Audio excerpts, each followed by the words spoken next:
Welcome, ladies, to Katie Rose's book launch. I'm very excited to be here with you all today. I read the book last year and I absolutely loved it. And Katie has been a beautiful client of mine for over 3 years now. So I'm incredibly honored to host this book launch today for Trust Life, Trust Yourself, and Find Peace. A lot of you know me. If you don't, my name's Sarah McGann. I am a channel and an intuitive healer. And as you all know, Katie Rose is an incredible women's wellness mentor and educator. She has over 25 years experience in the world of yoga and Ayurveda. She's managed popular yoga studios in both London and Sydney, and she now runs a very successful, thriving online community, which I'm sure many of you are already part of. She's also the founder and host of the annual Bhakti Woman Online Summit, which is coming up next month. And she's such an expert at taking women from feeling stuck and overwhelmed into living a beautiful, aligned life that is very much aligned with their higher values, with their higher good. And as you know, she's also a mum of 5 children. She lives in a busy household. And the practices that she has shared in the book, many of these practices is what helps her stay sane and focused as a mother of 5 and also as a very successful business owner. So welcome, ladies, and welcome, Katie. We are going to get straight into it. How today is going to run is I'm going to be interviewing Katie. I'm going to be asking her some questions. We are then going to open up for a Q&A for any of you who have any questions about anything that came up from the content in the book, if you've read it already, or anything that we speak about today. And then we will close with a beautiful meditation run by Katie. So let's get straight into it. What I'd love to know, Katie, is why did you feel called to write this book about trust, about learning to trust life, about learning to trust yourself and find peace? And how is it different from Mindful Living, your first book, which you launched quite a few years ago now? Yeah, thank you, Sarah. And first of all, let me just begin by saying thank you to everyone who's joining live. It's so lovely to see you all, so many women who are such a treasured part of my community. And I really appreciate you all being here and supporting me by, buying the book and being interested in my work and being part of my community. So yeah, it's lovely to see so many familiar faces. Thank you all for your support. And thank you to Sarah for hosting today. As Sarah mentioned, I've been a long-term client of hers, and we've also collaborated many times on different projects. And Sarah gets quite a few mentions in the book, actually. I know that some of you have only just received your copy, so you might not yet have had a chance to read it. But Sarah was a huge part of my healing journey after I got divorced back in 2019, 2020. Not only as, a healer and sort of in that capacity of working with me in that way, but also just in supporting me in my work and with my business and sort of really flourishing into the person that I am today after that big kind of life change and life event. So there's a few little mentions of Sarah splattered throughout the book, which I'm sure you will pick up on as you all start to read it. And in terms of like what's different about this book and why this book, well, there was an interesting process and journey behind the whole thing. So for me, I'm very fortunate in that most of my business and most of my work comes through my online offerings. And many of you know that, and many of you have, done those experiences with me before. And you might be part of my membership program, Bhakti Club, as well. So I don't need to write in order to sort of generate income. Like, it's not my primary job, as it were. It's really much more a passion project or a side kind of interest. And I love to write. I'm a prolific writer. It's very much part of how I process the world and how I think about things. So I'm forever journaling and, writing my own kind of notes and that type of thing. I very much, I'm a writer through and through. So I really don't go about writing a book with the thought of like, okay, now it's time to write a book. What will I write about, kind of thing. That's not how it is for me. It's much more like a calling, like it's something that will come to me and I'll feel really, it's almost like birthing a baby, it's like literally the download comes and then I kind of bring it into the world, and I'm almost like just the channel for the idea to come through. So with Mindful Living, which I wrote back in 2019, that was a slower book to write. That took me like a good couple of years, and it was really and it's, I'm still very proud of that book. Actually, it's a beautiful offering. It's really a kind of snapshot of the spiritual practices that had served me into my life up until that point. So it very much goes through sadhana, like, the conscious daily spiritual practices that are part of my life and that I've used to teach and serve my community. With this new book, it's actually a very different kind of feeling or flavor. The new book came as a result of a lot of people asking me to share more about my personal journey. So I've always been a quite private person. I'm English, which, traditionally we're quite sort of, quite private people. And I share about myself and my own life when I think it's relevant in the context of my teaching and the work that I'm doing and where it might be helpful to others. But apart from that, not so much. Although in the past few years, I haven't gotten better at sharing more about my own journey, because I've seen how helpful it is when we have someone that we can relate to. I think that really helps in our own healing journey. So I had begun that process of sharing a bit more of my own personal life experiences and stories. And then I really felt called. Well, I was journaling a lot about having got divorced. I got divorced after 12 years of marriage. We had 4 children. It was a really big deal. It was a huge turning point in my life. And financially, it made a huge change in my life, like so many different things. And I write about this a lot in the book. So I really felt like there was a book in the story around the journey through that big experience of my life kind of turning on its head. And the reason it felt so powerful is because at that point, when I did decide to get divorced, it was a real marker in the sand for me of, I'm not going to put up with a mediocre life. Like, I'm going to choose the best that my life can be, and I'm going to be proactive. I'm not going to just kind of settle. And I noticed the energy behind that as being one that people were very interested in, that kind of proactive, believing that the universe will have your back kind of energy. And so originally the book started out more like a memoir, I guess you could say, like more like my own personal story. And I played quite a bit with how much of my personal story to share. Like it was quite difficult for me to find my voice in that and kind of find the place where it might be universally helpful and not just my journal, me kind of downloading and processing. So it took a little bit of time, but once I'd got that clarity and that voice and I knew what it was I wanted to share, then the book really downloaded quite quickly. So I actually wrote the whole book in the end in about a 3 to 4 months window, which is a pretty short amount of time when you're also running a business and parenting 5 children. But it really just kind of came through. And my original title, my working title for the book, was The Yoga of Prayer. And as you'll know, if you've had a chance to flick through or read it, that the book is basically a journey of prayers. Like people ask me often, what's your secret? How do you manage to do so much? How have you built your business, et cetera, et cetera? And honestly, the truth is, it all comes back to relationship with source, relationship with the divine. And that's why working with Sarah has been so potent, because really actually the work she does is to help support that dialogue and that conversation. And for me, in my life, that conversation happens through prayer.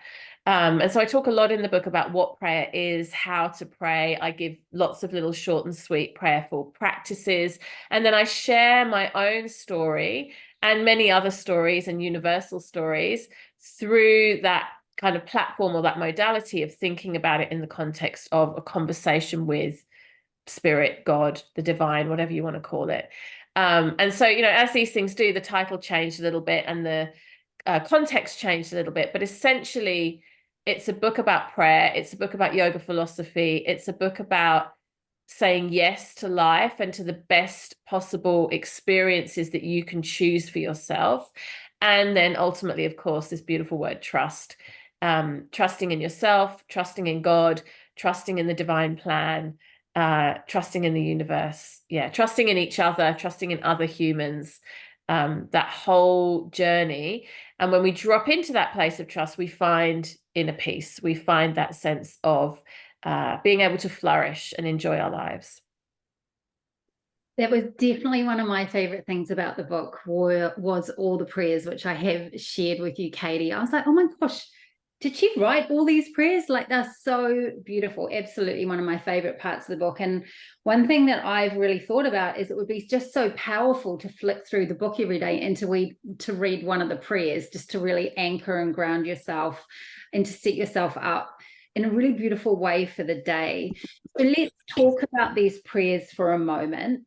How has prayer shaped your life specifically, Katie? Yeah, it's so interesting because for me, I feel like I have had a relationship with God, the divine. Again, the name isn't important, and I write about that in the book, for as long as I can remember, like really since childhood. And it's not something I was raised with. Like my parents are definitely not religious. In fact, I talk about it in the book that I started going to church, sort of, in my early teens with my neighbor because she was the only person who I knew that actually went to church. So it's a difficult question to answer because it's not that I have sort of worked over time to develop my relationship with, in conversation with source or in conversation with the divine. Like it's just really always been there for as long as I can remember. And I don't even really know where it's come from because it wasn't kind of taught to me through my parents or anything like that. But from as young as I can remember, I recall asking God for help in certain situations and also being in conversation with God. Prayer is such an interesting concept. And I talk about this a lot in the book. I write about this a lot in the book, that sometimes we're petitioning and asking for something like for help or for, support or for insight, whatever it might be. But sometimes it's really just literally like a dialogue, like a conversation, and we're gaining clarity through that conversation. So I feel like when I look back at my life, there have been certain markers, certain junctures of things that have happened to me. And we all have these, like these pivotal moments, the sort of before and after moments. You could think of them as the movie moments in your life, like when you meet someone who's significant, or you start a new job, or you leave somewhere, or you move to a new place. These are kind of marking points. And whenever I look back on those points, most of the decisions I've made at those times have been very much guided by being in conversation with source, being in relationship with source. And what I noticed over the years, and working with many different women, is that that's actually quite unusual. Like a lot of people struggle with that relationship and find it really difficult to access. And so I feel like I've got a very great blessing in this lifetime that has been an easeful relationship with me, and it's really a beautiful opportunity for me to share that with others, and try to have some clarity around what makes that relationship easeful and how I can support, the readers and people in my community and even my friends and my family, my children, to enjoy that same clarity of relationship with God, with the divine. And I'll just say as a caveat that relationship, with source has always been quite easy. It doesn't mean that all my relationships have been quite easy. I feel like if you want to talk to me about my relationship with men and intimate partnerships, well, that's a whole other conversation that I definitely won't be writing a book on. Oh gosh. So this is one of the biggest points that you made in this book was about this relationship with source. So or with God, or whatever word, the universe, the divine, whatever word works for you. And that you really see this as one of the most important relationships to foster. So prayer is one way that we can do that. You also give some other examples in the book about how you can start. If someone doesn't currently have a relationship with a higher power. Prayer is one way. What are some other ways that people can start to foster this relationship so that they can really feel supported in their life journey? Yeah, I mean, again, it comes down to what you think of prayer as being. And I feel like because so many of us were raised, even if you weren't raised particularly in a religious context, when we think about the word prayer, it tends to conjure up quite a sort of Christian imagery around sort of being in church, and it's quite formal, and there are certain words that you're told to say and all that kind of thing. And I think that's why a lot of people kind of step back from that idea and go, oh, no, that's not for me. If we can open our lens and our perspective up a little bit, then actually prayer becomes very easeful. It's literally like having a conversation with, another person. And one of the things that I found quite helpful in my own life is to try to have some kind of idea of what we might call personification of the divine. So an image or an idea of what divine means for us. And, there's a lot of reference to this in yogic scripture. There's the idea of Ishvara, and Ishvara is the God of your own understanding. So Ishvara it could even be a natural element. It could be a tree or a river or a beautiful mountain. I was reading a blog post that Kelly Deals wrote the other day, a beautiful mentor who I've been working with. And she was saying that she feels disoriented whenever she's somewhere where there aren't any mountains, and that mountains really kind of anchor her into a sense of place because she grew up around mountains in Canada. And so that idea that, the natural elements, and this is very much a shamanic idea, could be our connection to God, our connection to the divine. Or you might have a particular deity, an image, like it could be Krishna or Lakshmi or Jesus or Mary Magdalene, or, like the list, the potential's like limitless. But having some kind of image, idea, elemental force, something concrete that you can be in relationship with is much more helpful, I think, for people who are struggling particularly, than an abstract. So one of the first things that I recommend people do, and this is such a beautiful practice to do, is create a little sacred space in your home. You might want to it could just be a bookshelf or a windowsill, or it doesn't have to be anything elaborate or fancy. Perhaps you place a candle, perhaps an image that's inspiring to you, some flowers, burn some incense, just create a little altar, a sacred space, and use that altar as a place that you come to ask for guidance, to ask for support, to have, even if you don't think of it as prayer, you might think of it as a prayerful moment, a moment of connection, a moment of contemplation. So that's one strategy, the creating the sacred space in your home. Another thing that I think can be really helpful is checking in with your body. So being in relationship with what's going on for you physically. Very often we ignore what's happening in our physical bodies, so we don't really spend a lot of time fully in relationship with the feedback that we're being given by our physical form. And it can be something as simple as literally like you're working, on your laptop or something like that, and you know that you need to pee, and you hang on because you're busy. Or you're doing something else, it could be doing some mundane task, something at home, and you need to use the bathroom, but you don't go because you're just busy, busy, busy. That's a really good example of ignoring the cues that your physical body is giving you. Another one is when we override tiredness, which many of us do, very, very frequently. All the cues are there. I'm tired, or I'm thirsty. I need to drink some water. And we don't listen. We just keep going. And it's to the detriment of our physical health.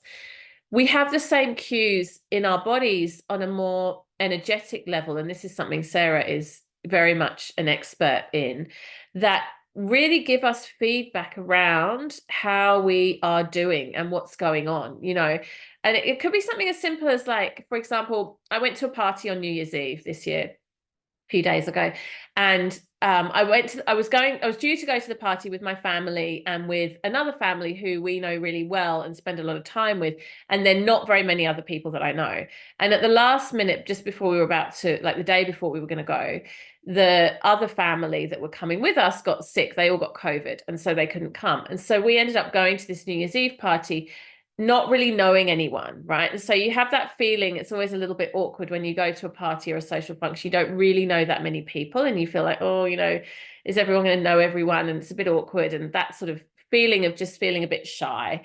And it was so interesting because as we walked into the party, everyone was so friendly and open, and the kids were all playing together, and lots of like-minded people, and we just ended up having such a great time. And my partner and I, after the party, we were reflecting and saying, well, if our friends had gone, we probably wouldn't have made all those new friends, because we would have just chatted with our friends and people that we knew. And so actually throwing ourselves into that situation where we didn't really know very many people, but we were open to what might happen, was such a beautiful experience. And this is the energy of the body giving you feedback, right? When you go into a new space, you don't know very many people, you feel a little bit unsure, but straight away there's a feeling of being welcome, being around like-minded people, and you feel yourself expand. You feel the heart center, you feel the energy centers of the body go into expansion. Versus if we had turned up to the party and it had been, I don't know, just not aligned, people weren't friendly, we didn't have anything in common, then in those situations you feel an instant contraction, like you feel yourself go, oh no, this isn't for me. And so often when we get those cues, the cue that offers expansion or the cue that suggests contraction, we don't listen. The mind comes in and we say, oh, well, I should like these people, I should be more sociable, or I shouldn't trust this good feeling, this positive feeling, because what if something goes wrong? That's a very big sabotage that we do. The sort of cynical mind that comes in and goes, this is too good to be true. Something must go wrong now. Rather than just trusting the feedback, the innate wisdom that your body mind has, where your body says, yes, expansion, relaxation, this is a beautiful experience, or this isn't for me. Actually, I need to protect myself a little bit here. I need to have some boundaries. I need to, protect my energetic field a little bit in this particular situation. So body cues are another one that can be really helpful when you're starting to listen more deeply to that relationship, not just with source, not just with God, but with the energetic elements of life that we're not taught to be in relationship with. In our culture, it's just not part of how we're raised for most of us.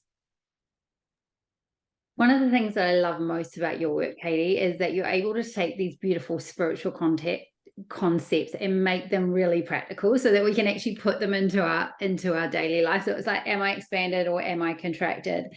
And that's one of the things that I just appreciate most about your work, is the way that you distill it into these things that we can actually use in our life, which is so awesome.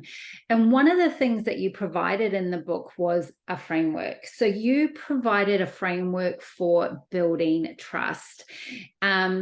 You are such a practical person. And I believe one of the reasons that you are so successful in your business and in terms of building a thriving community, and also with your yoga businesses and your yoga studios that you had in the past, is because you have these frameworks. So I'd love you to share with us around how having a framework sets one up for success, and also to share a little bit more about the framework that you provide in the book. Yeah, sure. Well, the first thing I'll say is usually the way that it works in terms of identifying the framework is it'll be something that you're already doing, and then you kind of step back a little bit from that and say, okay, what's the structure here? What's the format of the way that I'm doing this? So, it might be something really simple like, I'm trying to think of an example. I was teaching my 9-year-old yesterday how to stack the dishwasher. So, we've all stacked dishwasher before, we know how to do it, but he wasn't doing a great job. So I was showing him exactly how to do it. And there's a system, there's an order to that, right? The cutlery goes here, the small items go here, the larger items go here. You've got to turn them upside down, you rinse them first, right? So actually what you could do is you could write a list of instructions of how to stack a dishwasher. It's, it's a process. And probably everyone has a slightly different way of doing it as well. But without that conscious thinking, that framework, you're just stacking the dishwasher, you're just doing it the way that you've always done it without really applying much thought to it. And so what I've found in my work, and this is probably quite useful for people who are listening, who are coaches, yoga teachers, educators of any kind, writers, like anyone who is sharing methodology, this has been a really useful practice for me, is to become conscious about the way that you do things. So, for example, if you're a yoga teacher, how do you plan your classes? How do you create your sequences?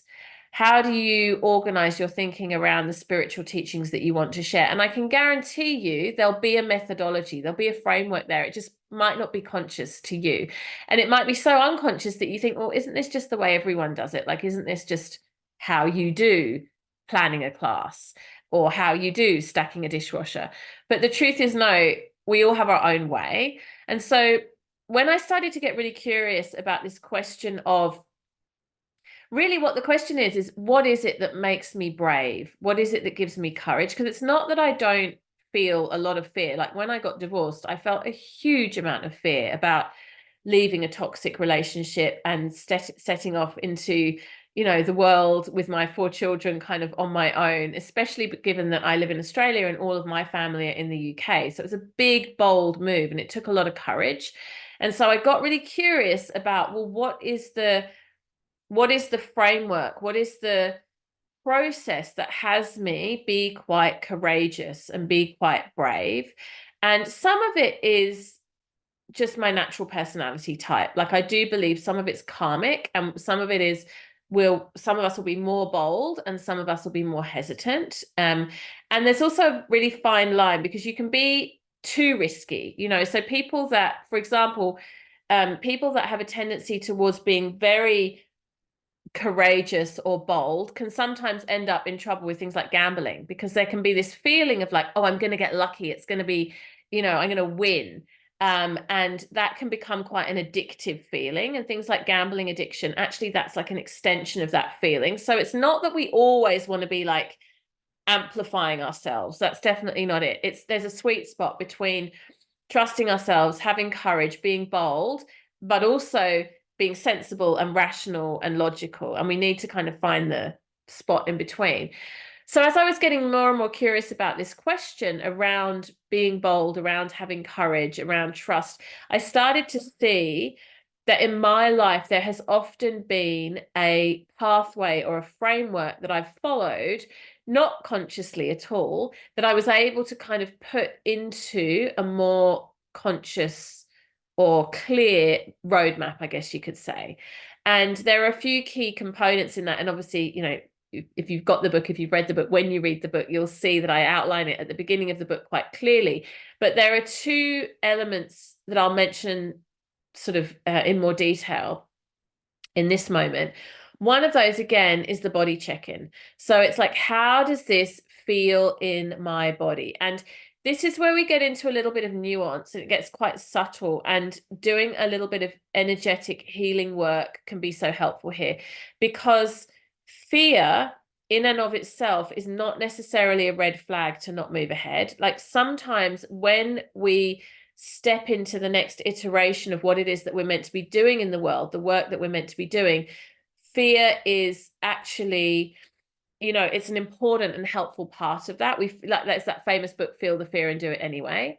So fear isn't the red flag, but again, it's that, am I stepping into something that is expanding me and helping me to grow? Or am I feeling fear because actually this is a contraction moment? So an example of fear that would help us to expand might be public speaking, right? You might really have a fear of being in a public arena, whether it's on social media or in, you know, a context like this or in real life, of putting yourself out there. And that fear is very palpable. But when you really tap into it, you know that it's asking you to expand and become more of who you are and do more of the work you're meant to do in the world, versus a fear that might arise.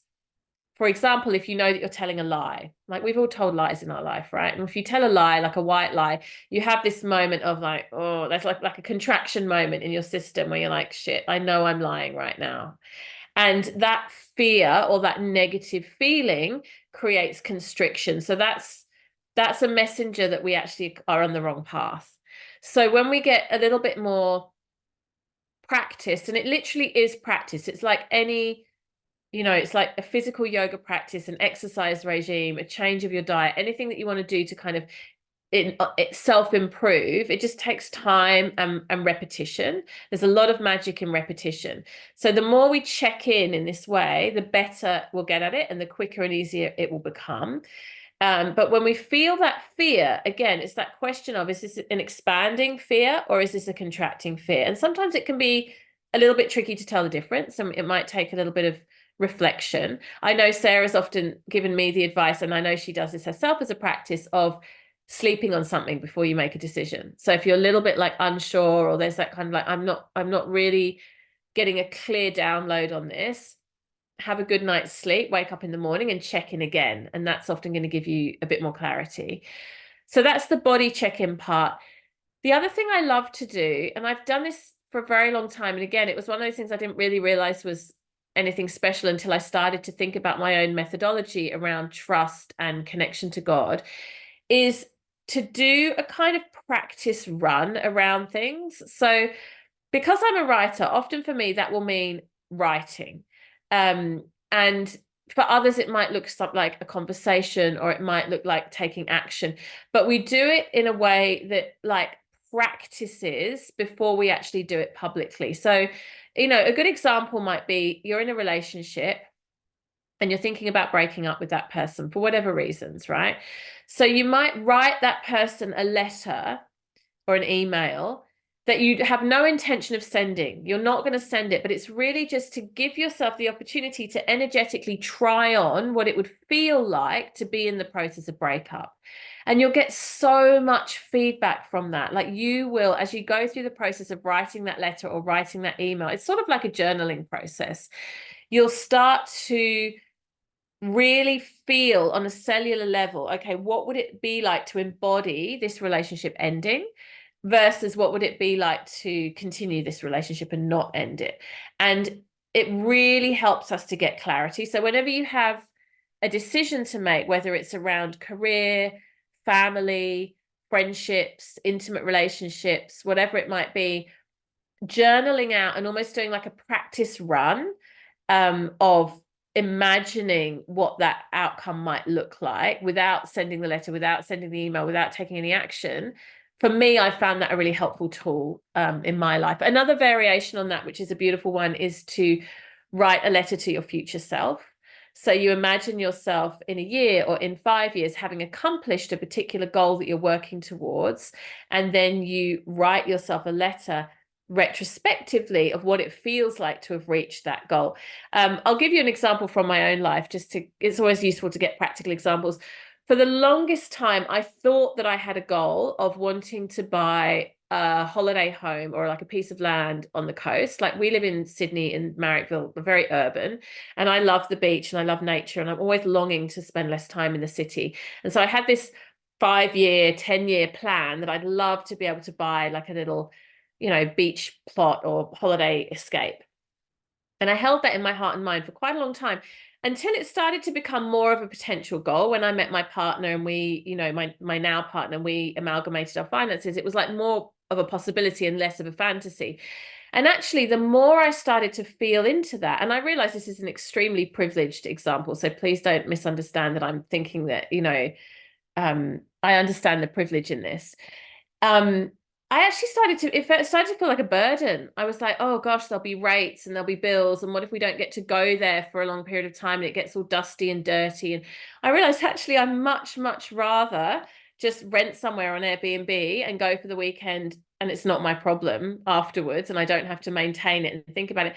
And so it was a really interesting process although I have felt like that was a goal, it's really not a goal. I have no aspiration to own a property that I have to, you know, feel is a financial burden, pay off a mortgage, clean, maintain, etc., etc. I'm just really happy to have a nice little budget that I put money by so that we can go on holidays and we can rent, you know, other people's houses and have our little excursions out of the city in that way. So that was a good, just very practical example of like when I really started to vision into a dream, realizing actually, you know what, that's not actually the dream. So this idea of the practice run or the trialing it out, almost energetically trying something on before we jump in, has been really helpful to me in my life. I love the idea of energetically trialing something before you go all in on it. It's definitely something I'm going to try in the future. So thank you for that, Katie. I'd love to talk a little bit more about trust. So in the book, you talk about how we erode our own sense of trust by saying, I'm going to do this thing. And this is like New Year resolution time. So we're all like, let's do whatever we're going to do, whatever our resolution is. But then we micro cheat. And this is such a common thing. We say we've set the intention and then we micro cheat. And you talk about it in the book about how this micro cheating starts to erode your trust. So your own sense of trust in yourself. And like diet is a really simple one, like, or exercise. I'm going to do this exercise regime. I'm going to go on this cleanse or this diet. And then by day 3, we're cheating, right? And we're eating chocolate or whatever it is. So how do we reconcile this micro cheating so that we can begin to trust ourselves again? Yeah, I love this question. This is something I've thought about so much in my own life and my own spiritual practice, because there's so often for many of us such a big difference between where we wish we were and where we actually are, and the things that we wish we were doing and what we're actually doing. And, I've talked about this a lot in many of my different programs and offerings, the idea of the avatar self, like, there's Katie, real life me, doing all the things that I am actually really doing. And then there's Avatar Katie. And Avatar Katie is the one that, gets up at 5 a.m. and does her sadhana every day and drinks a green smoothie and never shouts at her children and is hyper productive with her work, but also has really great work-life balance and is a great friend, and on and on and on. And then there's the reality, which is that, sometimes I do shout at my children, and sometimes I do get really exhausted and slump in front of Netflix for longer than I should, and all of these things.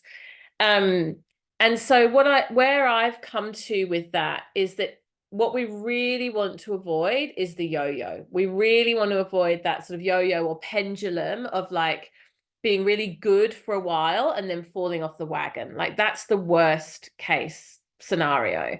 So I think about this, just as we can think about micro habits, we can also think about micro cheating, and they kind of work in the same way. So micro habits stack on each other, and the more that we are in alignment and living and behaving in a way that feels aligned with our deepest values, the easier it is to do that. And when we cheat and micro cheat on ourselves, on our intentions, that can also very quickly escalate. So the one piece of chocolate becomes the whole, oh, I've given up on the diet, pass me a glass of wine kind of thing. So in my own life, and I can really only speak to that, the way that I have come to work with this is actually getting really, really clear about the things I say I'm going to do. So for me, before I say I'm going to do something, I really, really check in and make sure I mean I'm going to do it. And I have to say, having 5 children has helped me enormously with this, because if I didn't have my kids hold me accountable to everything I say to them. Like if I say, yes, I'll take you shopping to buy new running shoes at this afternoon, and then I don't, they're like, you promised, you said you'd take me. So it's like every time I make a commitment to do something, especially where the kids are concerned, I really have to make sure I can actually show up for it and honor that commitment, because children have this incredible way of keeping us accountable. So that has been a great teacher to me, a great lesson. And I've really gotten better and better over time at doing that for myself, so I don't set myself up for things that I think are going to be very difficult, or not feel good, like pushing and pushing and pushing ourselves to do lots of things that feel really arduous. This can even happen in the world of self-care. Like we talk about a self-care routine, but often it can become a rod for our own backs. Like we set up these regimes that are so full on that we actually don't stick to them, because it feels like just another whole list of things that we need to be doing. So I look for things that are going to be really joyful for me, things that I'm going to enjoy. And I think we can tailor our self-care towards that which we love. Like, I love writing, like I said, so journaling is always a beautiful part of my practice for me. I love working with oils and fragrance, so I always use essential oils. I love spending time on my own. I love listening to music. I love having a bath. These are all things I really enjoy, and I make them part of my self-care practice. Whereas for other people, it might be more social, more external. It might be painting, which I don't enjoy at all. It could be, a bushwalk. Like, we're all different. So it's finding the ways that we can bring these practices into our lives that we can actually stick to, and saying no to the things that we don't want to do. This is another big one. We find it hard to say no. So we say yes when we don't mean yes, and then we're stuck. And that's a horrible feeling. So getting really good at clear no's, getting really good at clear yeses, and then having some discipline and holding ourselves accountable. And discipline, and I write about this in the book, discipline is often a very unpopular word these days. We don't like the idea of discipline. A lot of people feel it as a contraction or a constriction. Personally, I love the idea of discipline. I find that it helps me stay accountable. It helps me stay in alignment with my values. And it feels very sattvic, very clean, and very wholesome for me to apply some discipline in my life when I've thought carefully about how it is I want that discipline to show up. It's all about having that real clarity of alignment. And, the truth is that the time that we are living in right now, the culture, the historical moment, is pretty toxic in many ways. And if we want to live in a way that's really healthy and really connected to source and sattvic or sweet or wholesome, we're very often going to be living in a way that's quite counterculture. Like, we're going to be going against the mainstream culture, which talks about, materialism and bad diet and being quite self-indulgent. And, there's a lot of things in our current culture that I think are not particularly yogic. And so in order to go counterculture and to be living in a way that isn't necessarily supported by the mainstream, it requires some discipline. It requires a certain amount of tenacity. It requires some clarity and some clear decision making. And one of the things that can be really, really helpful in that is community. So once you've made the decisions around what it is you want to do, surrounding yourself with like-minded people that will also support you on that path, that's incredibly helpful. I love the idea of committing to the things that actually bring you joy and being disciplined around those things, rather than things you're like, oh, I really should really do that, but then you end up micro cheating because you're like, this actually sucks a bit. So I love the idea of going for those things that bring you joy. So we are going to open up to a Q&A, and I'm going to kick it off. I've got a question that I would love to ask you, Katie, and this is about tamas. In the book, you spoke about, and this, just when I read this one sentence, it just kind of really got me. I was like, whoa. And I actually had to write the sentence out. And it was about how we pray for things that we don't want to happen. And this was in the tamas section of the book. And this is I'd never heard it framed in this way before, praying for things that we don't happen. But how often do we find ourselves like down some rabbit hole thinking about catastrophes that could actually happen? And in doing that, what we're doing is we're actually praying for what we don't want to happen. So how do you pull yourself out of this? Like, do you have something where you're able to catch yourself and then bring yourself back to balance? Being the practical lady that you are, is there a practical tool that you can give us all that we can really bring ourselves out of these times? Yeah. That idea of praying for what we don't want to happen comes from a beautiful Kundalini yoga teacher, Guru Mukh. Many of you will know of her work. So she says that worrying is a form of praying for that which you don't want to happen. And it's it's a really powerful teaching. When we spend a lot of time visualizing or imagining the worst case scenario, or having a repetitive thought of something not going well, essentially what we're doing is we're putting energy behind that thing not going well, which is a form of prayer. And it's kind of the opposite really of what we want to be doing in spiritual life. So it's a helpful reframe. One thing around that kind of tendency towards worry is to watch very closely what we call in Sanskrit samskara. So samskara is repetitive thoughts.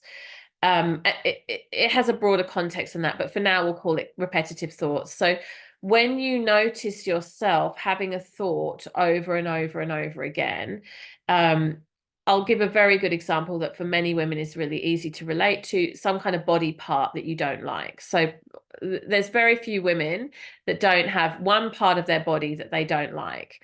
And so over and over again, they might look in the mirror and say, oh, you know, I don't like the bags under my eyes, or oh, my lips are too thin, or whatever it might be.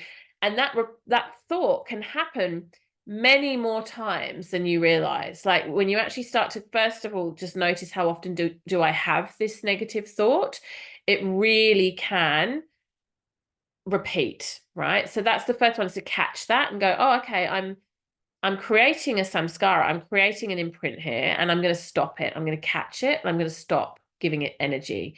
That's one element. Another element is around how we choose to visualize something happening. And this is interesting because it's not about just kind of like block your ears, block your eyes, just, oh, it's all going to be rainbows and unicorns and sparkly fairies and everything's going to be perfect. It's not that. It's actually in the visualization, in the conversation with source, in the quiet moments with yourself, coaching yourself in resilience. So an example for me, when I first got divorced, I knew, and I write about this in the book, I knew that I was going to go through a financial struggle. I knew there would be a period of time where I would go from being very financially comfortable to struggling for a few years, which happened. And it wasn't that I went, oh, it'll be fine, money will fall from the sky, I'll manifest it, you know, I won't struggle, everything will be perfect, because I knew that wasn't true, right? Instead, it was like, it will be hard financially, and I will be resilient, and I will manage, and I can live on a small amount, and I will rebuild my finances, and money can be earned. And, you know, so it's going to be hard, but I can handle hard. That's very different to, it's all going to be perfect, nothing will ever be difficult again, or it's going to be terrible and I'll fall apart and I'll get depressed and I'll never cope, and, you know, catastrophizing. So we acknowledge this thing is likely to be very difficult, and then we ask for support and help from source, and we remember our own resilience, and we sit in not the tamasic place of worry and darkness and inertia and fear, but what we would actually call rajas, which is action, and moving into taking positive action to, whether it's financial, whatever it might be, make sure that this negative outcome is as manageable as it can possibly be, and having some strategy and some planning and some support around it. Thank you, Katie. That was amazing. I'm definitely going to put that into my life. So what I would love to do now is to open up to a Q&A to anyone else who has any questions. You can either pop that into the chat, or you can come off mute and ask Katie. We'll start with Shay. So she has a question about speaking to kids about how they can connect to source and prayer. Is this something that you do in your family, and do you have a framework for this, Katie? Yeah, I love this question. I do a lot less of it than you might think, because I really actually have a parenting style that is around supporting my children to be critical thinkers and come to their own conclusions. So one example I can give around that is I haven't raised my children vegetarian, and I'm not going to completely advocate for that as a position, because I do have moments where I sometimes feel like, oh, I wish I had emphasized more heavily why being vegetarian is really important. So I could easily be talked out of that as being the right perspective, but it is what I've chosen to do. And the reason I chose to do it that way is because I really wanted them to understand and come to a decision like that, which is important to me. I'm a lifelong vegetarian, and it's a very important part of my values, but for them to do it through their own free will and choice. And, there have been, like, my eldest son was vegetarian for quite some time. They have a lot of education and understanding around why it's important. They're very conscious around what they're eating, but they're not, none of them yet are vegetarian. So we'll see. I don't know, I have my fingers crossed.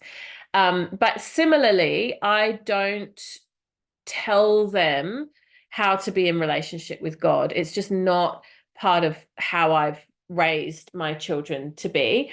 But they see me with my altar every day. They see me doing my practices every day. They know that I pray a lot. And I often recommend to them that they say a prayer or give a prayer. So I actually write about this in the book. There's a part of the book where I talk about my son who's dyslexic having to give a presentation at school in front of the whole school, like 350 kids or something, and he was so nervous, and he had to read from flashcards, which is pretty much impossible for him anyway, but particularly under the pressure of public speaking. And I tell the whole story in the book, but basically I was saying to my other children, say a prayer for him. And really what I mean by that is send him some good vibes, be his cheerleader. And my kids really get that. Like if I say to them, say a prayer for this person, or think about that person, or you can pray about it, that's a very normalized way for me to speak and for them to receive information. They don't react to that of like, what do you mean, or who am I praying to, or that kind of thing. So that's one element that I've definitely normalized, the idea that prayer is a part of our lives, and when we can't do anything else, we can pray. That's a big teaching they've received with me as their mum. Like if we see a homeless person in the street, or an animal who's suffering, or what's going on in Palestine at the moment, if there's nothing else you can do and you feel powerless and hopeless and overwhelmed, you can always pray. And I think my kids really do understand that.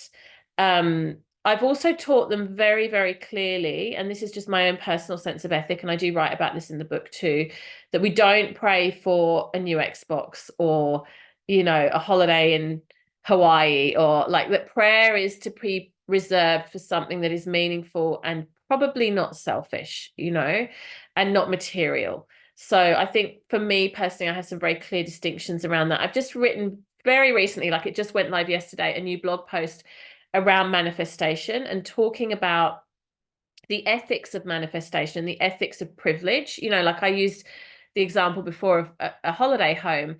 There's something that sits really uneasy in me to use my skills of manifestation to just want to generate more wealth, or more abundance, or more personal prosperity.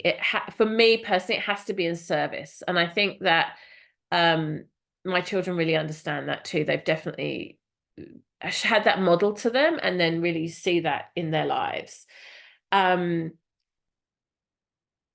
And then it's all about modeling. It's about what you show through what you do rather than what you say, because we know that children learn so much more from what they're witnessing than what they're actually being told. So if you, as their parent, are in a prayerful relationship with Source, and seeking guidance from Source, and living in your life in a way that is in alignment and in integrity, they will feel that. They will know that to be true, and it will encourage them to do the same thing.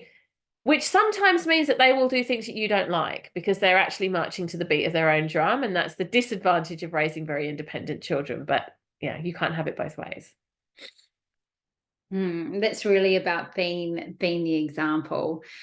Brittany, would you like to ask a question?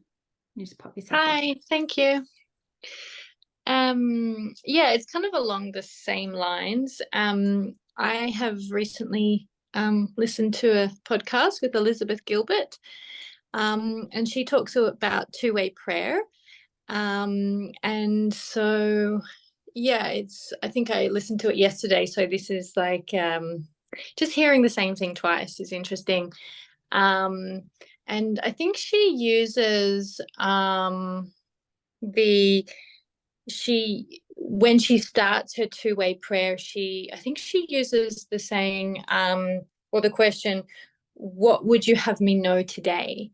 And Katie, I'm just interested, do you have like an in, if you know what I mean? Do you have like a way in, or a question, or like what's your way in, pretty much? Yeah, I love that question. Thank you, Britt.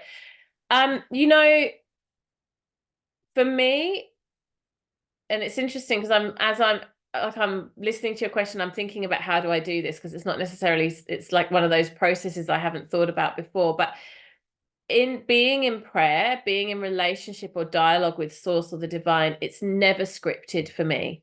I've never like got a particular phrase or a particular way in the same way that you wouldn't with someone that you're in an intimate relationship with. You know, like if you, let's say you live in a house share and you've got housemates that you live with, right? And you're friendly with them. You don't think about what you're going to say to them at the end of the day when you're all gathered around having a cup of tea and everyone's come home from work. You just have an organic conversation. And I feel like, or with your partner or with your kids or your work colleagues, you chat, you have a conversation. And I feel like it's like that in my relationship with God, in the conversations that I'm having with the divine. So very potent times of day for prayer are the early morning when you first wake up, the moment of waking, and the moment of falling asleep. And I would say that these are the two critical moments. If you don't use prayer in your life at any other time, train yourself at the moment of waking and the moment of falling asleep to be in conversation with God.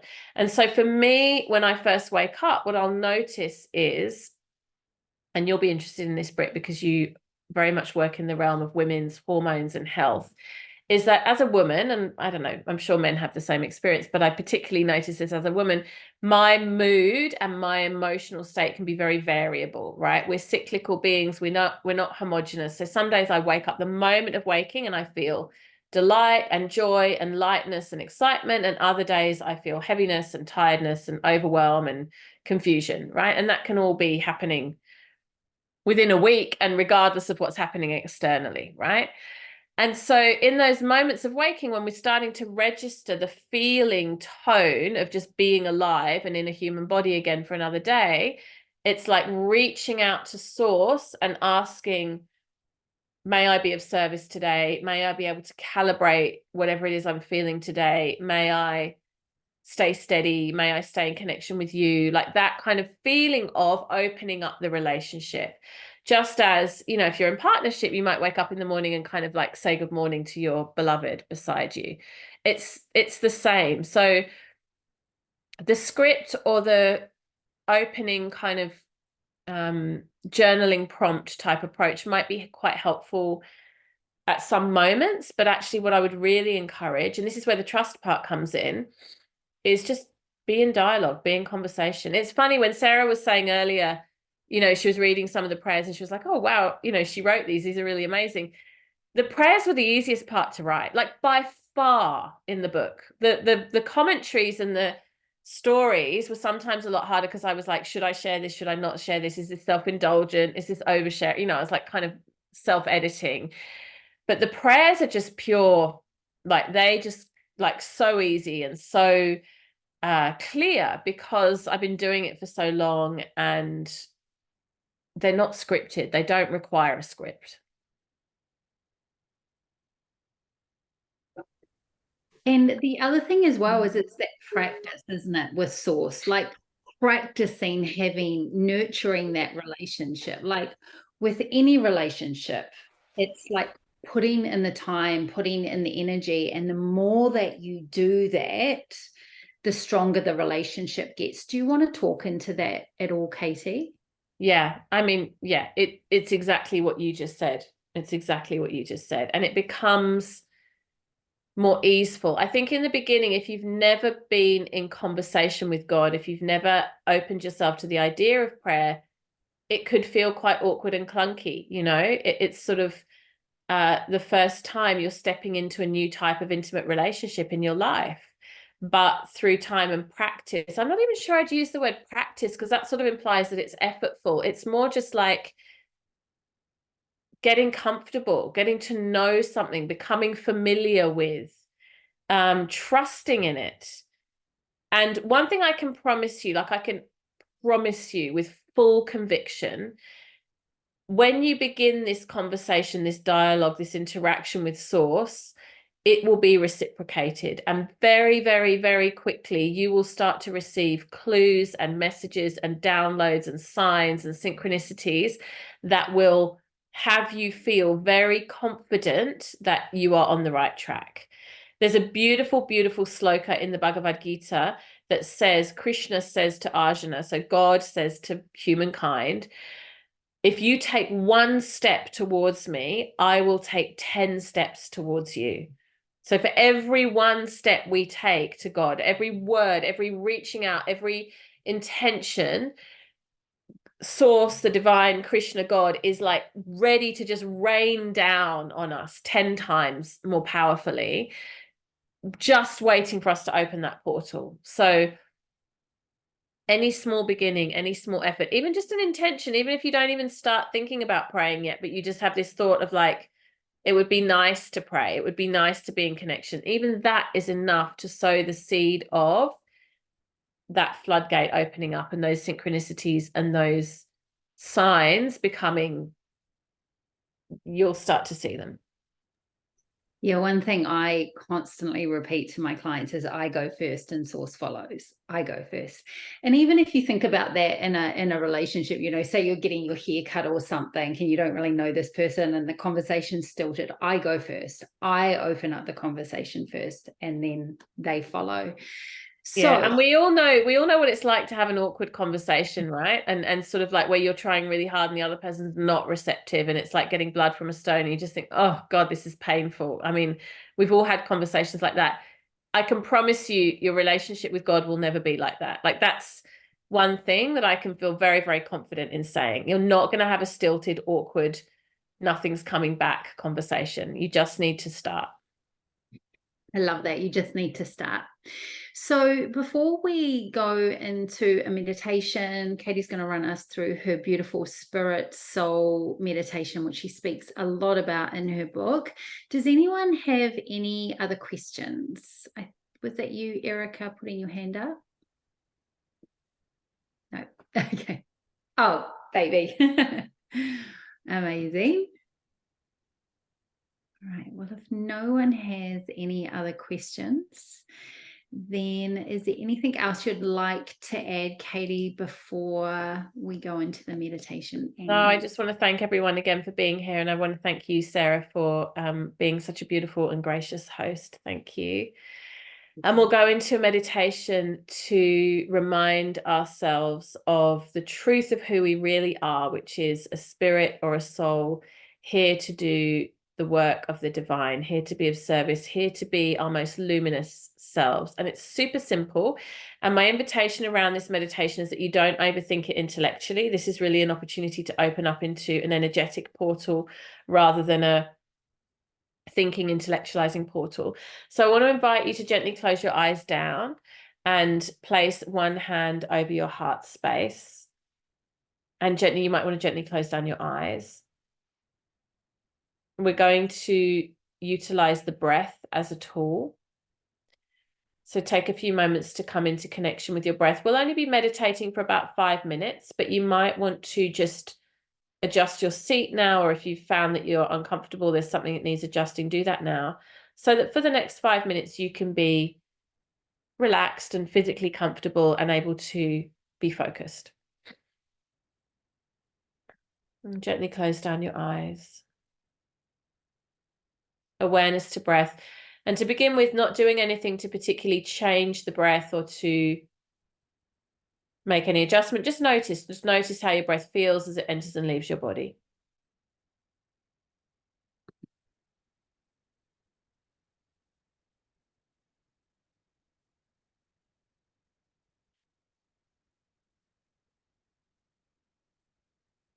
And then on the inhale, we'll silently, internally repeat the words, I am. And on the exhale, spirit, soul. So spirit or soul, or we could say spirit, soul together. Inhale, I am. Silently, internally repeating to yourself, exhale, spirit, soul. Inhale, I am. Exhale, spirit, soul. Continue like this with your own natural breath, reminding yourself that in deepest essence, the core of who you are is your spirit, is your soul, is your connection to source. beyond your personality, beyond your mind, beyond your habits, beyond your body. You are the pure essence of God, spirit, soul. Inhale, I am. Exhale, spirit, soul. Continuing like this for a few more rounds of breath.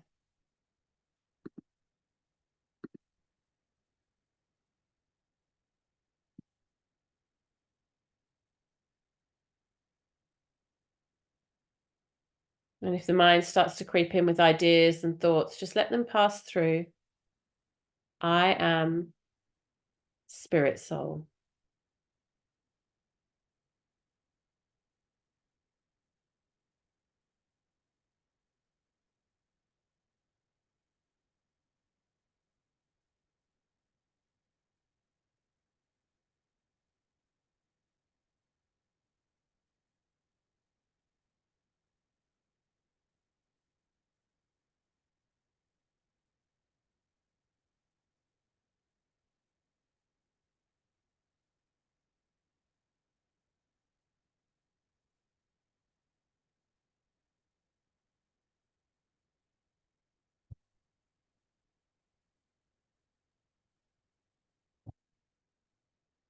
I am spirit, soul.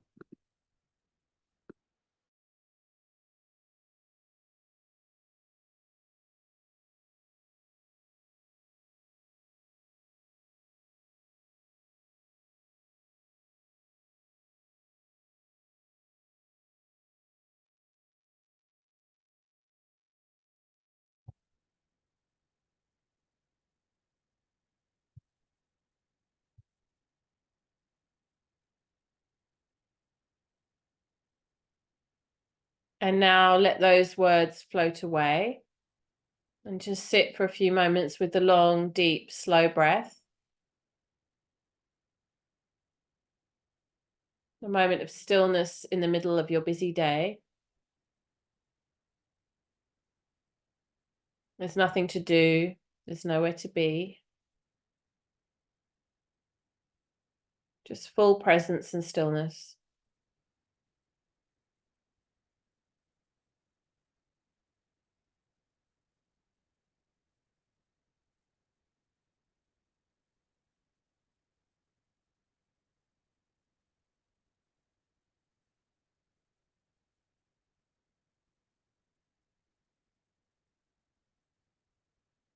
Bring the palms of your hands together in front of your heart.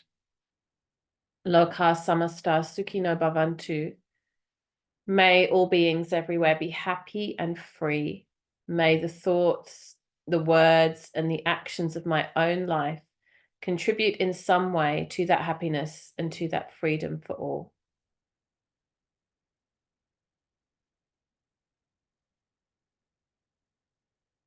Namaste.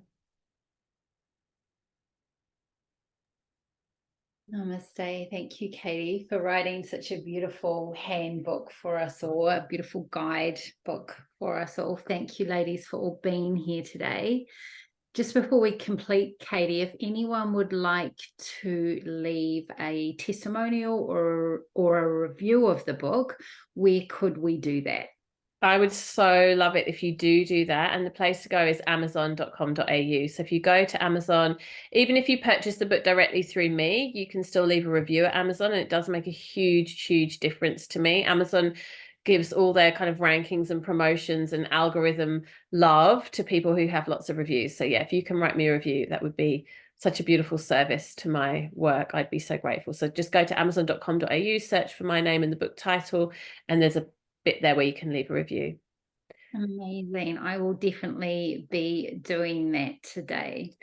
Thank you once again, ladies. Thank you, Katie. Have an amazing start to your year, and I am sure Katie will be in touch with you all again very soon. Lots of love. Thanks, everyone. Thanks, Sarah.